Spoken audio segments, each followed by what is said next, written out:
Hello and welcome to DC Transit Matters, a program brought to you by DC Transit workers who are committed to ensuring safe, reliable, and affordable public transit for everyone in the DMV. I'm Cheryl Fields, and today we're discussing the impact of privatization on MetroAccess.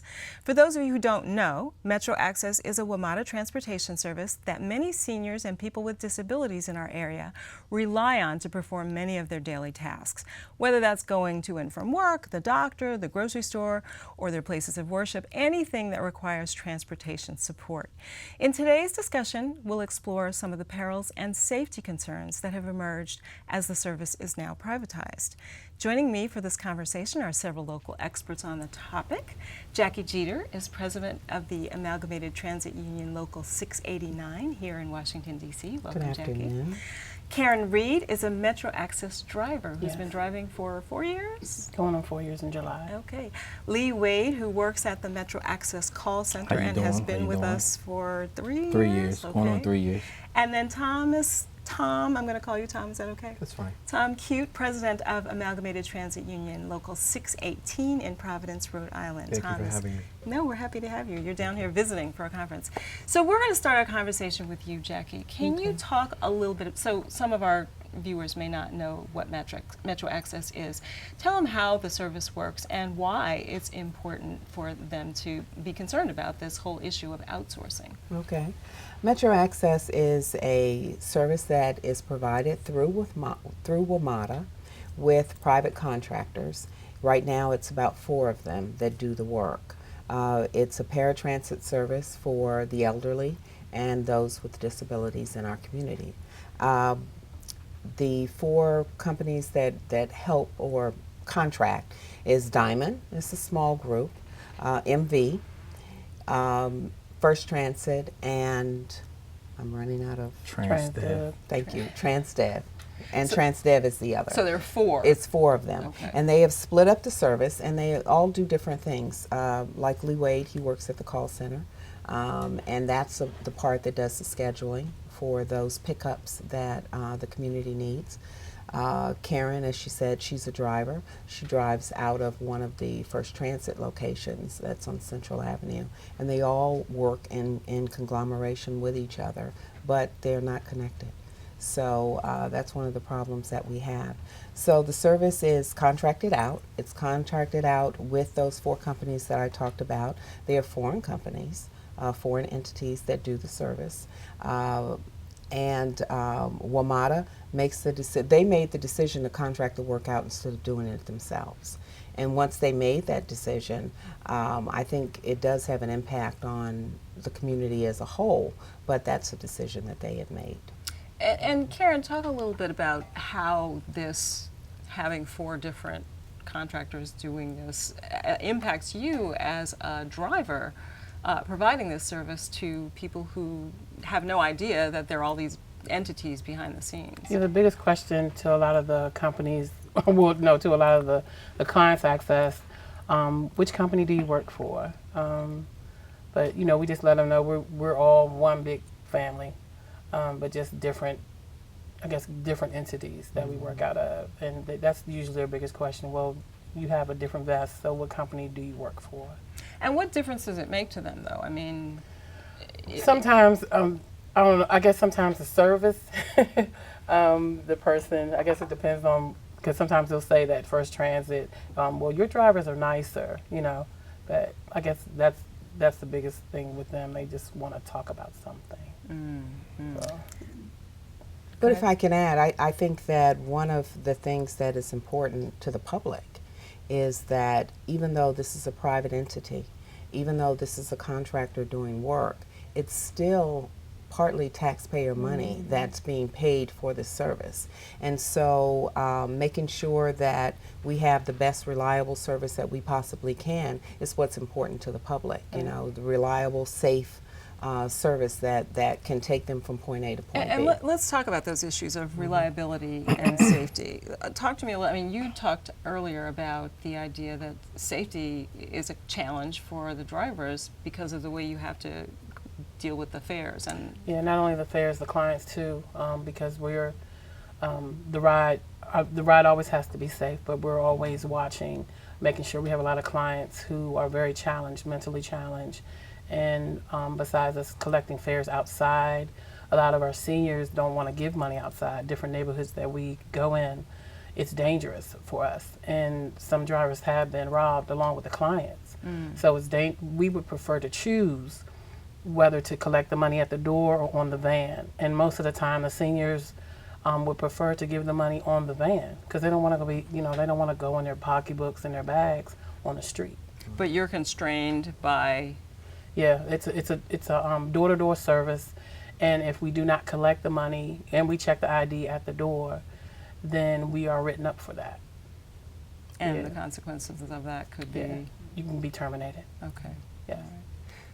Lee, talk to me a little bit about how this impacts you in the call center and having these challenges. We talked a little bit about scheduling being maybe one of the things that makes it difficult for the drivers, Right. and that there's not a whole lot that you all can do about that. Right. The dispatchers are at bay because a supervisor can throw a trip on the driver, and the trip can be taking the driver away across town, or the driver could be at a location and they're adding a trip on them, and they have to take a client off the vehicle and readjust and all that. It's just a bad situation for the driver.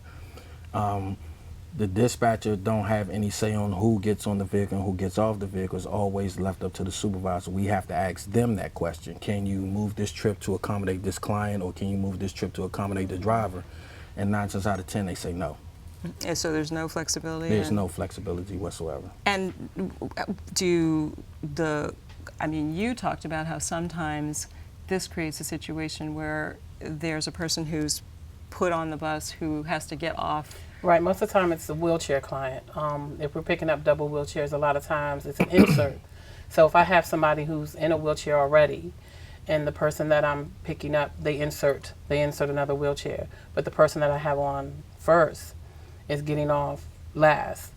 A lot of times they'll have us go and pick the other person up, and so this is the first wheelchair. That person's getting off last, and the person I already picked up is in the back, but they won't switch it. We can call, but they'll say no. So we have to take the person off the van, put them back on, take them off the van in the street or whatever kind of climate weather it is, and then transfer them. Take the one off the back and go ahead and do the service, then come back and put the person back on the van. So that's a lot of time. They're sitting on the street, in somebody's yard, wherever we're parked. That's a lot of time. Talk to me a little bit about just turnover of the folks who you talked about, how there's a lot of turnover these days at the call center. Yeah. How is that related to this service being outsourced? It's a 90% turnover where we are, and that slows down the service because you don't have experienced dispatchers. Nowadays, there's training them in 2 weeks instead of 1 month. You can't do that job. Wait. So before they were training for 1 month? Yes, ma'am. And now because of the high turnover, it's down to 2 weeks? 2 weeks, yes. And you can't do that job. You can't do that job in 2 weeks. You need a full month of training to do that job. And they do it in 2 weeks. Statistically, the FTA has said that there's 178% turnover in this industry.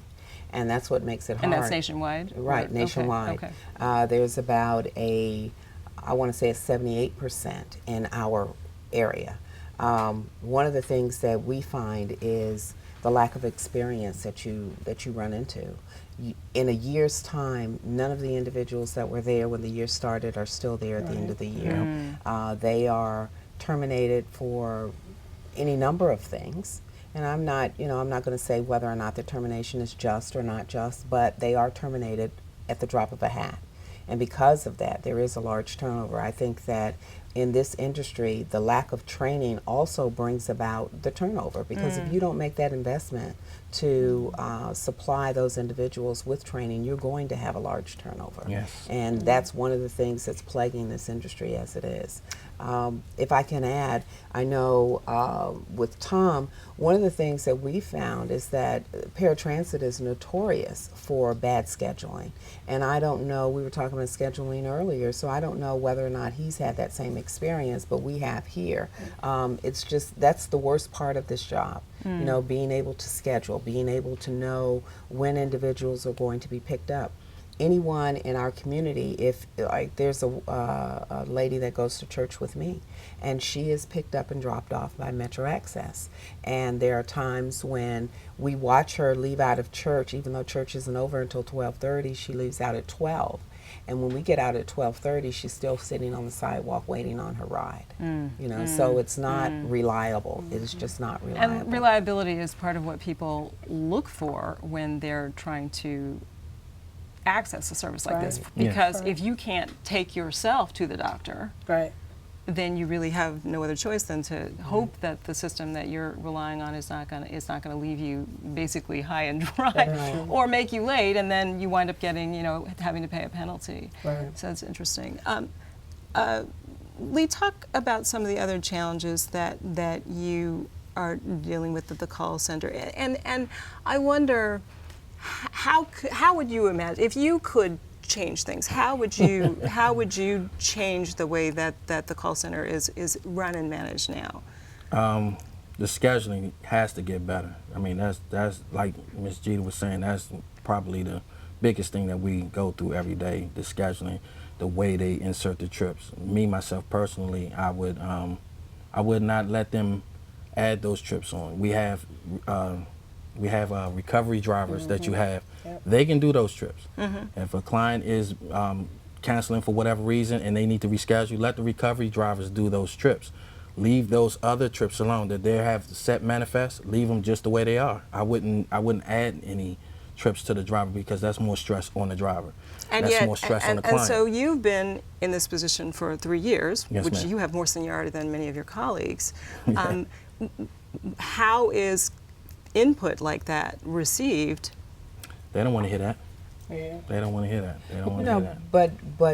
But the way that it's structured in and of itself, I think one of the things that we go through as the individuals that are representing these workers, Metro throws a rock and they hide their hand.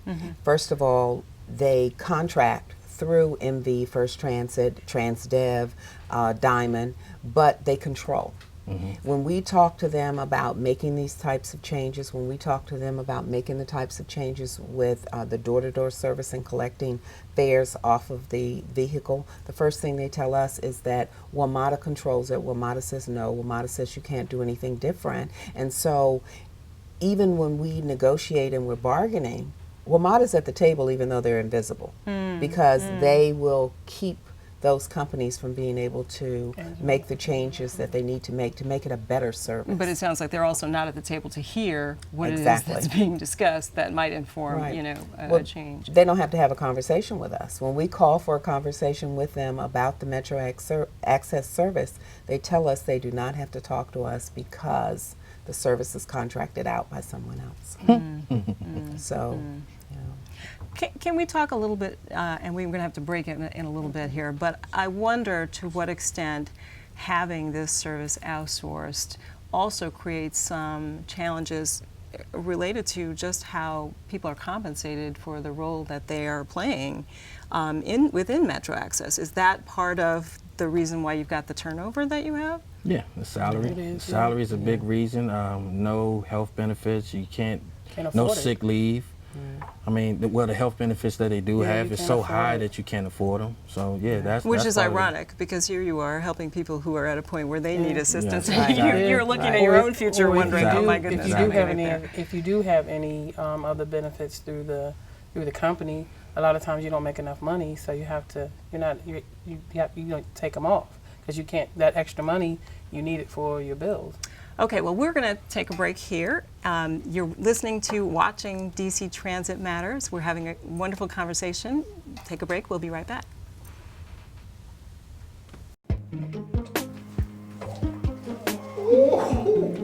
Just want to touch it. Well, let me get my hands on that.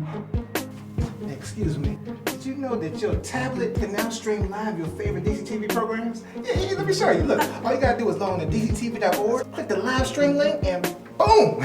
There you go. Okay, that's pretty cool. Hey, hey. Okay, thank you. Oh, whoa, whoa, whoa. Yeah, we need our privacy, dog. Hey, anytime, anywhere. This is Jackie Jeter, president of ATU Local 689. We invite every DC resident to join us and get involved in our campaign for safe, reliable transit for all of the metropolitan DC area. You can do this by texting DC Transit to 33733 or visit our website at atulocal689.org. Together, we will make it work. Welcome back. You're watching DC Transit Matters, where we're discussing some of the perils and safety concerns related to the privatization of DC's MetroAccess transportation service. Welcome back, Jackie Jeter, Karen, and Lee, and Tom. We've gotten on a first name basis here, so I want to get back to, before we went on the break, we were talking about some of the compensation issues related to the employees of MetroAccess, but I want to be more specific. Talk to me about how much are people getting paid, and how does that influence their desire to stick around and go through some of the challenges that they have? Well, it doesn't. The starting salary, well, when they start training, it's like $10 an hour. The starting pay is $13, $14, and most of our veteran drivers, they might be making $17, give or take. But the pay is the biggest part because you can't. The cost of living is so high, you can't afford $13, $14 an hour, and you're working, every day, and you can barely afford an apartment. That's what my issue was for me, making $13, $14 an hour. I try to work at least 6 days a week just to see my money. And you have a family. You have yes, you have a child. And did not qualify for a one, let alone a 2-bedroom apartment. So it was very difficult for me. Me and my daughter were homeless for 3 months. While you were working? Yes, and every day I showed up to work on time. I took the overtime, worked every day, and no one at my company knew what was going on, and they found out about my story, and everybody kept saying, but they never knew that I was, me and my daughter were in the street for 3 months, and during that time, how old is your daughter? My daughter's 20. Okay. So that's a grown woman. Mm-hmm. And during that time, I had to cancel a lot of my insurances and stuff like that because I couldn't afford it. Trying to make sure I had, you have to pay to stay with people. And then just to make sure that I had enough money to, when I was able to move, that I stayed ahead of myself and try not to fall behind. So the money it's difficult when things go up every day, every year, something, all the time it's more and more and more. And when you get your check, you work all these hours and you're looking at your check and it's like nothing there. And, we have a lot of drivers, they look at their time sheet. And one of the drivers, a couple of weeks ago, she was like, yes, I'm able to pay my rent when she looked at her time sheet. And this is part of the reason why it's so heart-wrenching, when you look at the paratransit industry and the paratransit drivers. I don't believe that these companies that are foreign companies, I don't believe that they offer the same kind of service on another continent that they offer on this one.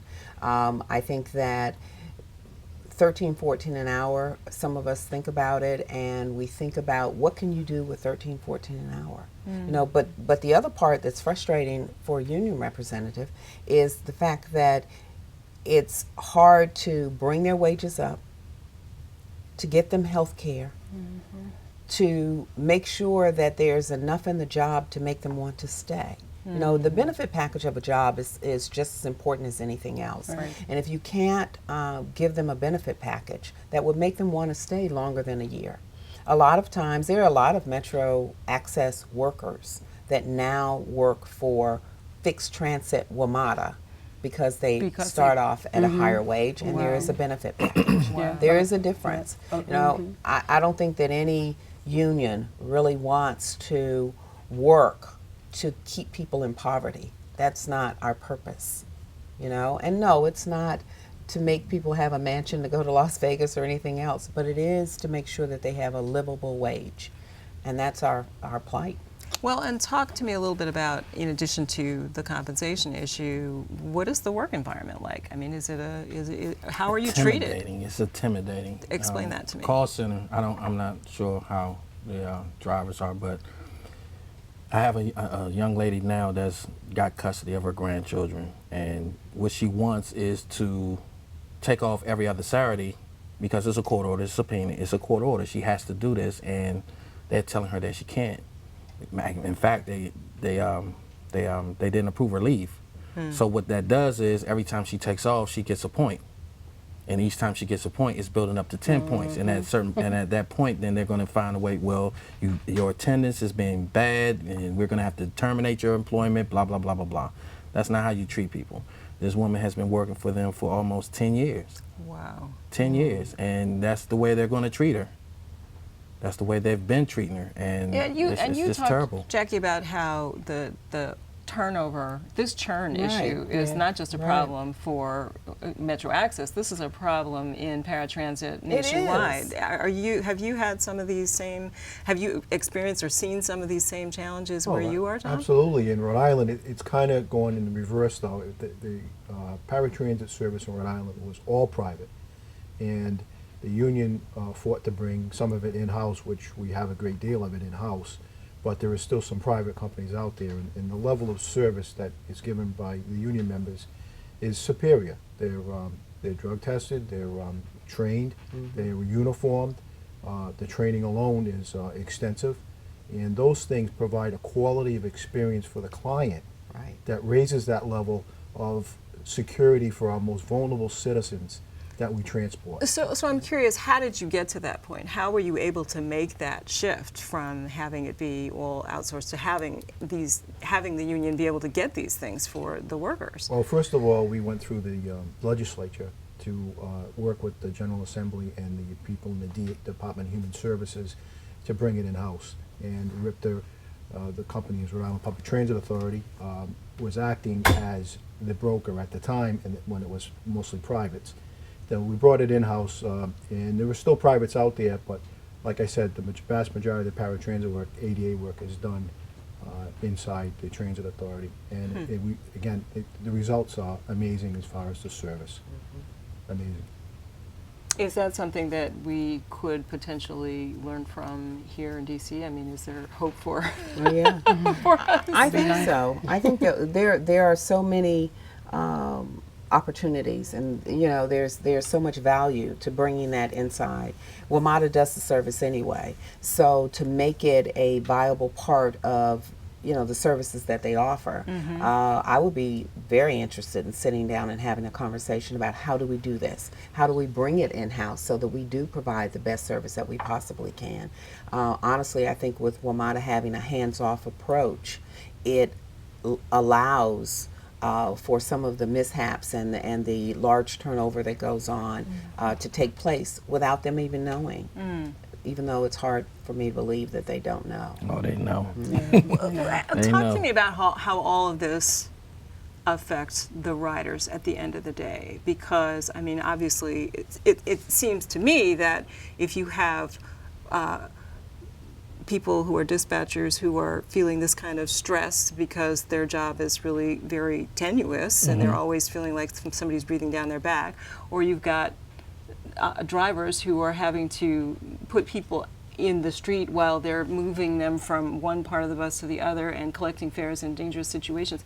I mean, how does this impact the riders, and what do you hear from them about all of this? And they complain a lot about the timing, having to be on the van for more than 2 hours sometimes, being taken past their home 5 minutes away from where you pick them up at. They got to go a 45-minute drive, then to come back.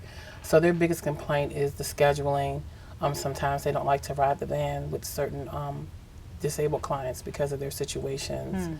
And it's difficult, for them to really, they don't want to be in the van with them. I think no matter what, the public suffers. Whenever you have situations in transportation, it's not just about that worker and that worker's wages. The public suffers. They suffer if the experience is not there. They suffer if the scheduling is not there. They suffer if the door-to-door pickups and the unsafe conditions that they place themselves in is not there. In this area, we A long time ago, we fought for exact fare, and we fought for not having to show money simply because of the safety of Right. it. And so to turn around and have it all over again is very, it's a very heart-wrenching thing. Well, we're getting down to the end of our time here, and I want to make sure that we spend some time talking about, so what can riders do?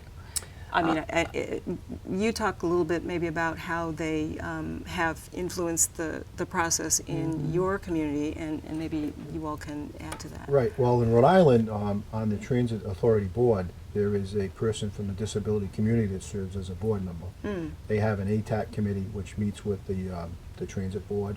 It meets with the CEO on a regular basis to discuss the concerns from the disabled community about transportation, specialized transportation, ADA transportation, paratransit transportation, even fixed route transportation, because many do ride paratransit and they might take a fixed route bus home. They don't necessarily Right. commute back on a paratransit vehicle if they're able to ride a fixed route bus. Right. So that conversation is well established in Rhode Island, and it creates a dialogue between the clients, the advocates, and the Transit Authority, so they can work on those common problems to come up with resolutions that are productive. And have the benefit of everybody's Right. knowledge Right. about the Yeah, everybody has situation, which input. sounds like it's Right. not what's happening here. And having a riders advisory group is good.